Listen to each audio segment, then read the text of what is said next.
Olá, meus irmãos e minhas irmãs. É com prazer que cumprimento a todos e os convido a, junto comigo, orarmos ao Senhor para que Ele nos abençoe, nos preparando o coração para mais um estudo da Palavra de Deus. Querido Senhor, muito obrigado por tudo que Tu tens feito por cada um de nós durante todos os dias de nossa existência.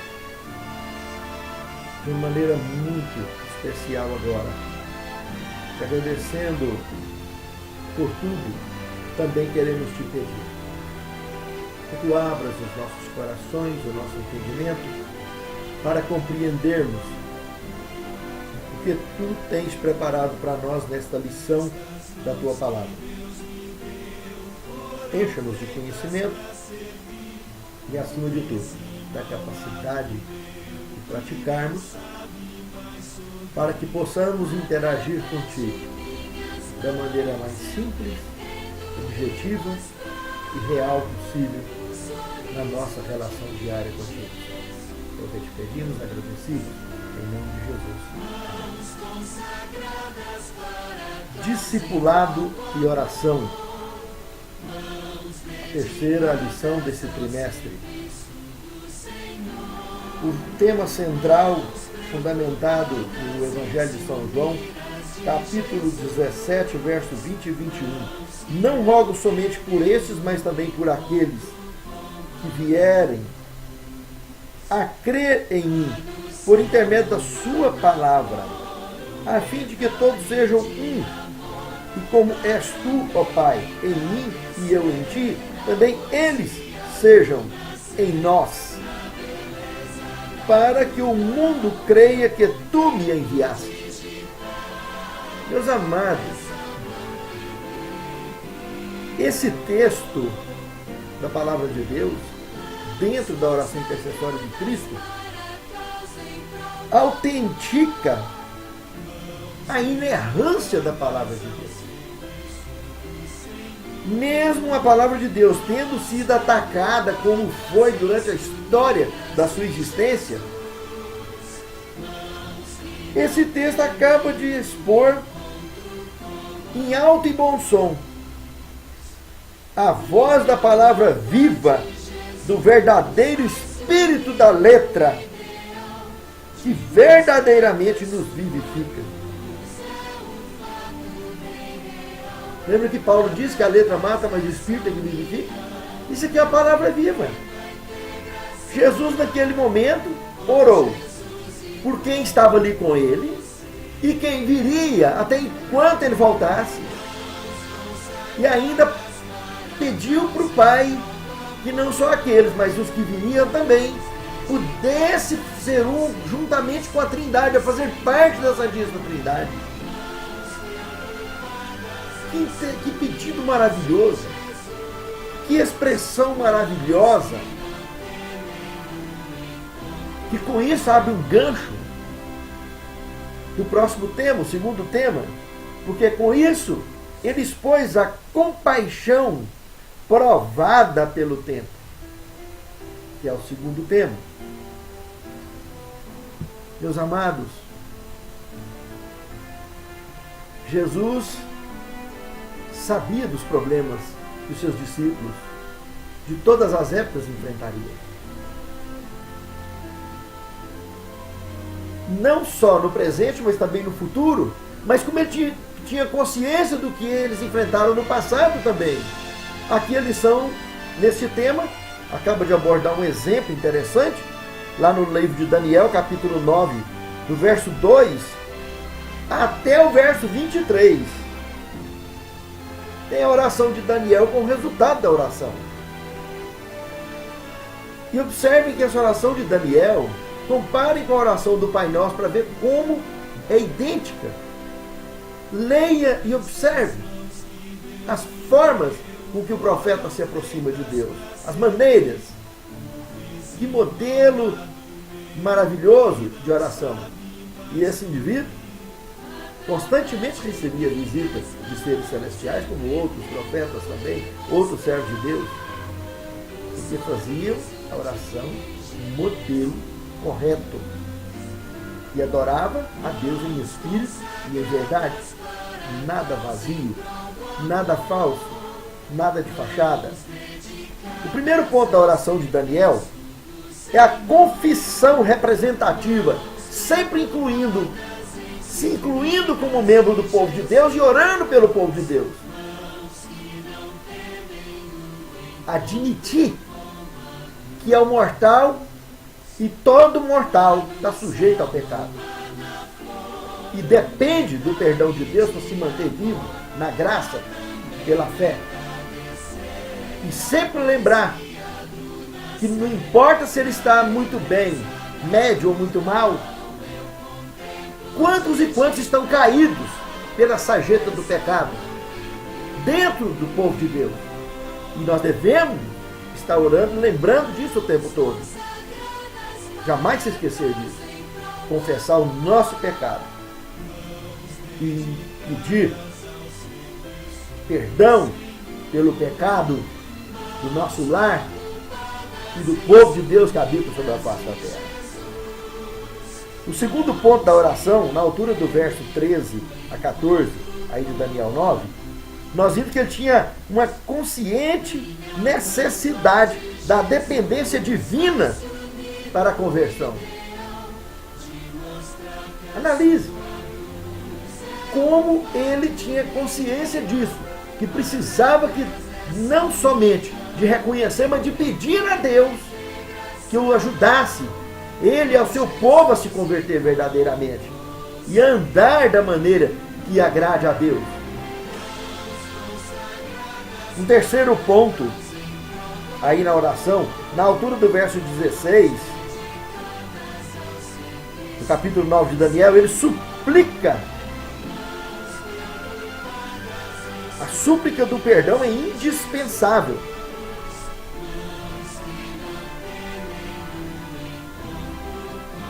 Não esqueça disso. Perdão, o pecado ofende a Deus. Fere a nossa relação com Deus. Um quarto ponto, na altura do verso 17 e 18, do capítulo 9 de Daniel, reconhecendo a sabedoria, a soberania divina. E acreditar e aguardar pela misericórdia de Deus. Lembra da oração do Pai Nosso? Faça a tua vontade. Quinto ponto na oração de Daniel. Sempre em nome de Deus. Na altura do verso 19. Sempre em nome de Deus. Sexto ponto. Entre o verso 20 e o 23, a fantástica resposta, fruto da oração modelo autêntica, verdadeira.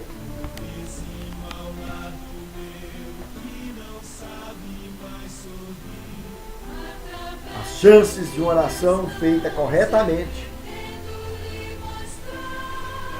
vivida de maneira correta, ser atendida são altíssimas. Do contrário,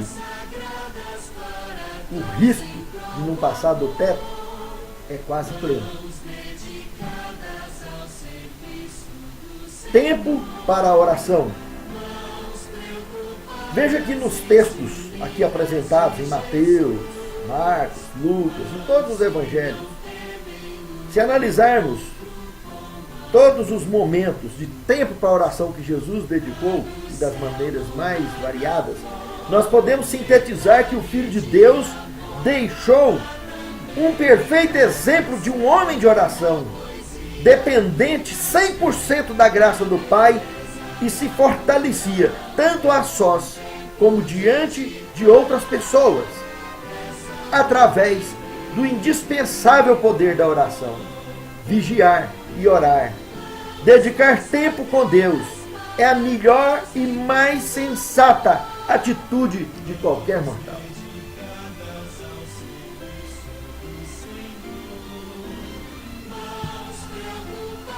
No quarto tema desta lição, ensino para todos os tempos.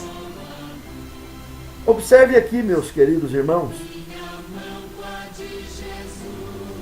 a primeira frase aqui do nosso manual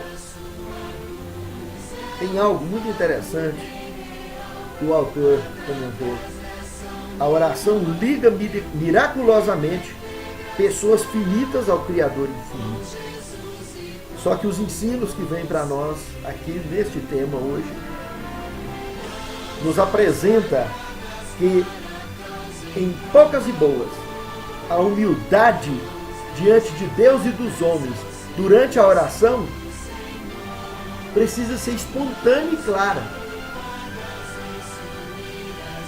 Do contrário, já começa a comprometer a possibilidade da oração passar do tempo.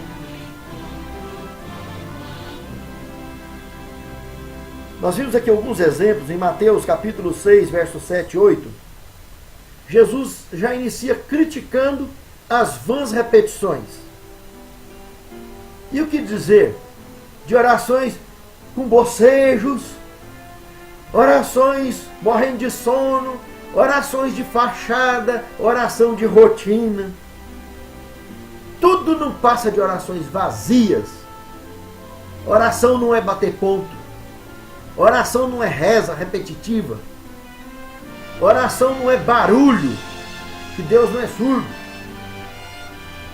A palavra orar é fechar o coração e abrir a alma para o Eterno, para o Altíssimo, e falar com Deus como se fosse o seu melhor amigo. Mas de maneira sincera, honesta, clara, convicta. No capítulo 7 de Mateus, do verso 7 ao 11, ele comenta que nós que somos maus, sabemos dar boas coisas aos nossos filhos. Imagine se Deus não vai dar boas coisas para nós. E muito antes da gente pedir, já sabe o que a gente precisa.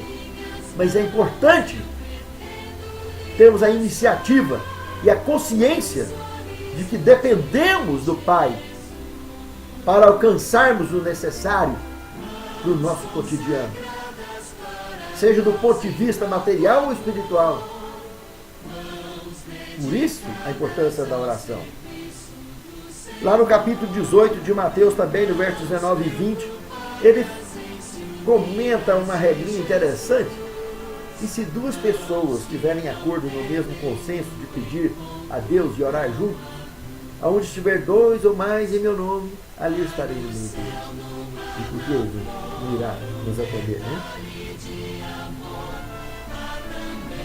Eu gostaria de incluir aqui, de maneira muito importante, Lucas 18, capítulo 18, verso 10 ao 14. Ali, Cristo apresenta um modelo de oração aceita e um modelo de oração rejeitada. Por incrível que pareça, o modelo rejeitado é de um líder de igreja, fariseu, líder da igreja dos seus filhos. E a oração aceita foi de um publicano. Publicano eram políticos, pessoas tidas como desonestas. Eles eram pessoas que o povo antipatizava. Tinha verdadeira antipatia. E esse indivíduo, para ter sido aceita a oração dele, com certeza, eles foram uma pessoa reta. Não foi como a maioria que tinha essa profissão. Não esqueçam disso, meus irmãos. A humildade diante de Deus e dos homens. Simplicidade. Aí você vai ter uma conexão seguida com o céu.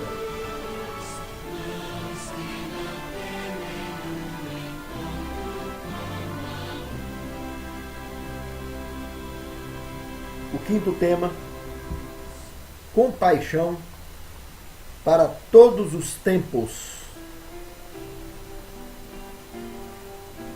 Meus irmãos, analisando Lucas capítulo 22, verso 31 e 32, João 17, a oração intercessória, Hebreus 2,17, dentre outros textos, nós podemos concluir que Cristo se envolveu pessoalmente durante o seu ministério na terra e indiscutivelmente continua a se envolver e a despejar não só compaixão, mas as bênçãos aos seus escolhidos de todas as épocas. A oração intercessória de Cristo é uma prova viva e imortal deste fato. Lembre-se que ele disse: Pai, não faz só desses 12 aqui mesmo, mas aos outros que ainda virão. E todos são meu Pai. Sejam um conosco, assim como eu e tu somos um. Compaixão para todos os tempos.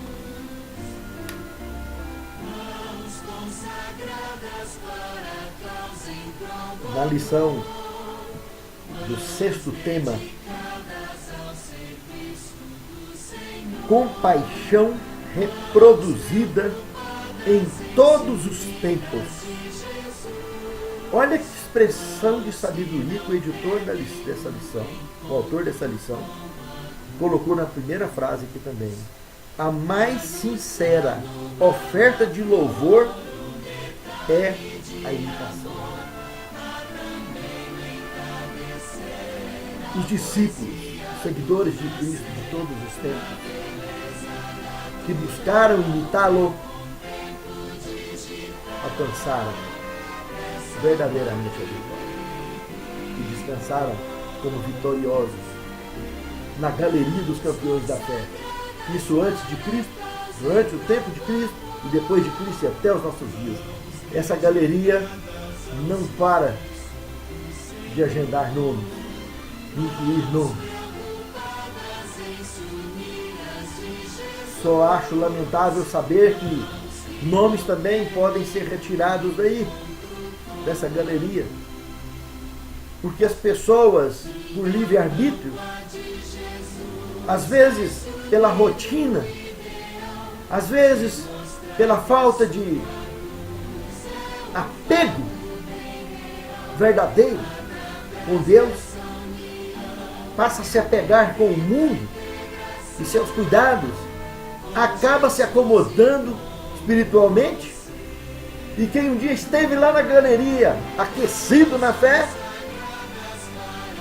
perde o fogo do primeiro amor, enfraquece e acaba entrando no quadro laodiceano de mornidão, que é a única coisa que nas Escrituras Sagradas de Gênesis ao Apocalipse provoca o vômito divino. É a mornidão espiritual. Lembra que a mensagem de Laodiceia, a igreja de Laodiceia, que envolve a mim e a você, né, o nosso período, ela orienta antes que seja frio ou quente. O frio tem mais consciência da necessidade de se aquecer do que o morno. O morno se acha rico e abastado. Não precisa de nada, está muito bom daquele jeito. Essa sensação é mortal. Ele vai ser vomitado da boca de Deus. Vai ser excluído da galeria dos campeões. Lá para a galeria dos derrotados. Onde o primeiro nome é o do diabo. É o de Lúcifer. Preste bem atenção nisso. Imitar a Cristo. Nos anais da história da igreja de Deus, nós vimos hoje exemplos como o de Daniel, o de Cristo, dos discípulos. O povo de Deus, de qualquer época, sofreram e sofrem neste mundo de pecado. Somente pela fé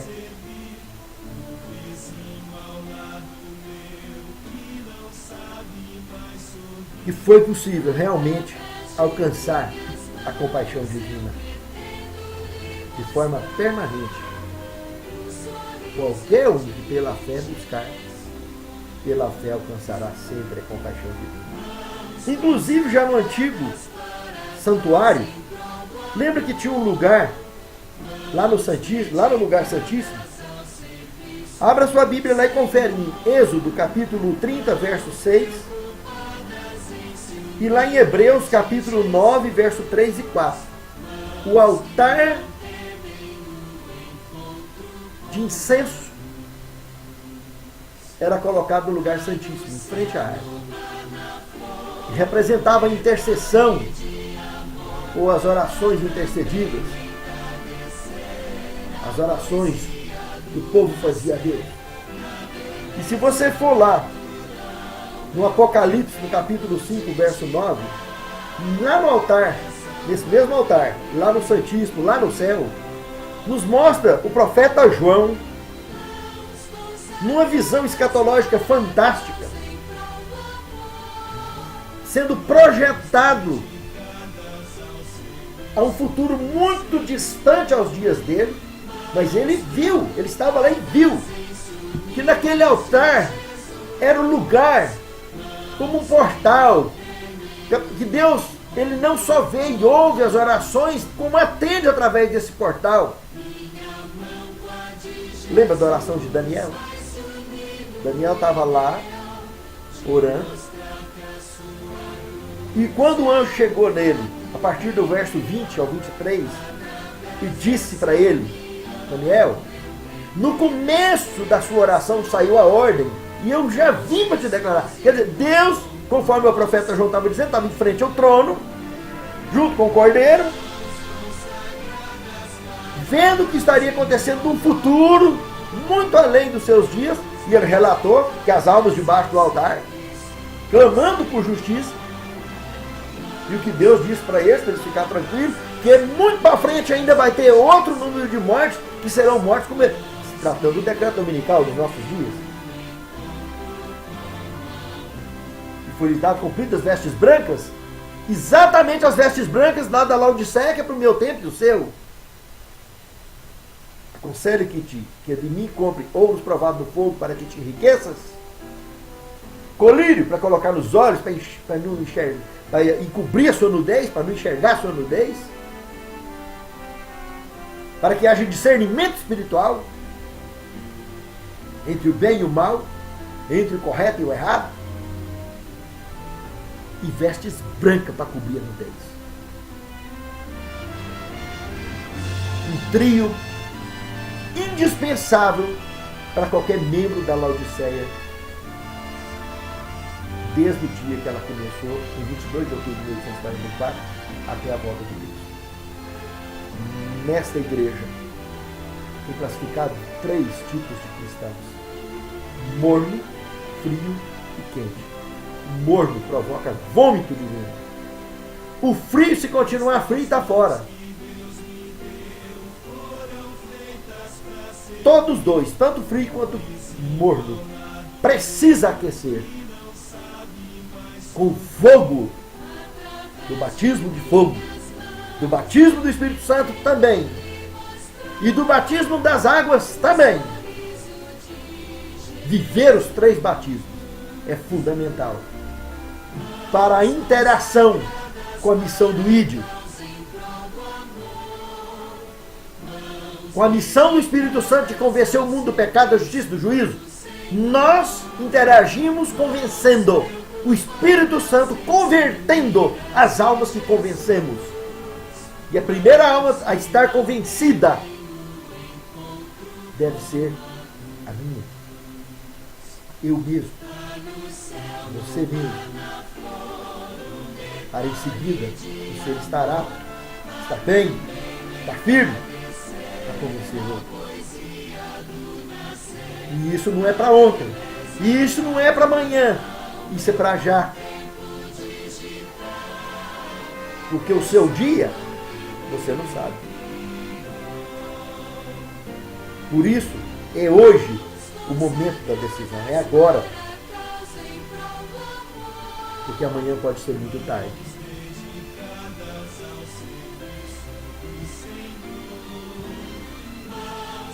Aquele altar no lugar santíssimo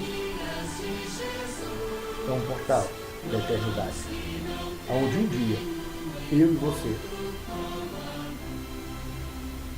estaremos definitivamente lá na eternidade de Deus. Quando oramos lá desse altar, o Senhor nos vê e nos ouve e nos atende e dá as devidas respostas. Sim, não, eu espero um pouco. E nos prepara para convivermos com essas respostas da maneira mais tranquila e sábia possível, para que possamos aguardar verdadeiramente a vitória em Cristo Jesus, que já venceu por antecipação as nossas batalhas. Só precisa da minha aceitação, da sua aceitação.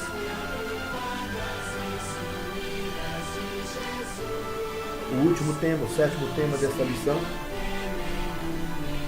eu gostaria de citar o primeiro trecho aqui de Caminho para Cristo, página 101, primeiro parágrafo do manual. Aquele que nada faz além de orar, em breve abandonará essa prática. Suas orações acabarão se tornando uma formalidade rotineira. Meus amados irmãos, só conversa, da boca para fora, religião da boca para fora. Isso é coração vazio. Isso é religiosidade vazia. Isso é rotulação. Deus está à procura. Veja o que diz em São João 4,23, que ele falou para aquela prostituta que naquele momento se tornou ex-prostituta. A hora vem e agora é, em que os verdadeiros adoradores adorarão o Pai em espírito e em verdade, porque o Pai procura tais que assim o adorem. Ele se identificou para aquela mulher. Ele demonstrou que o Pai está procurando gente que adore em espírito e em verdade. E aquela mulher, naquele momento, já saiu para fazer um arrastão missionário. A vida dela se tornou outra.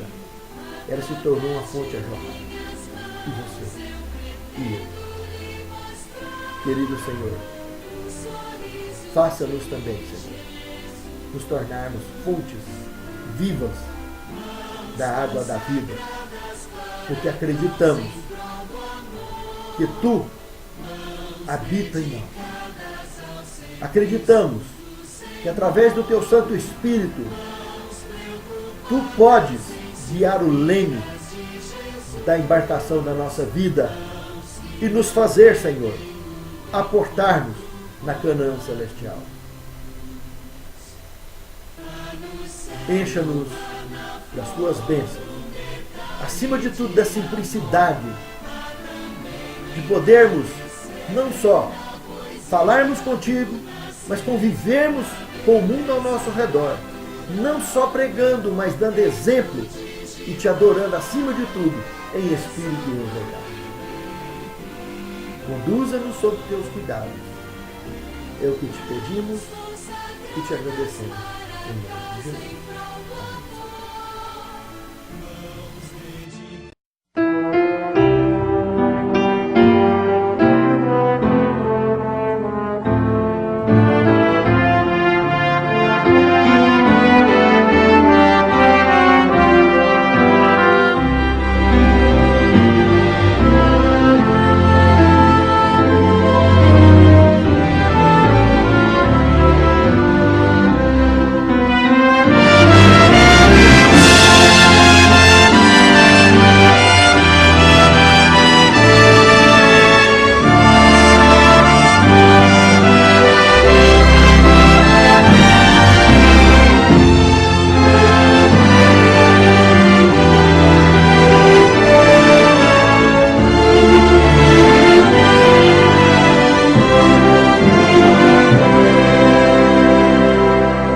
Estas mãos que Deus me deu foram feitas para servir o vizinho ao lado meu que não sabe mais sorrir.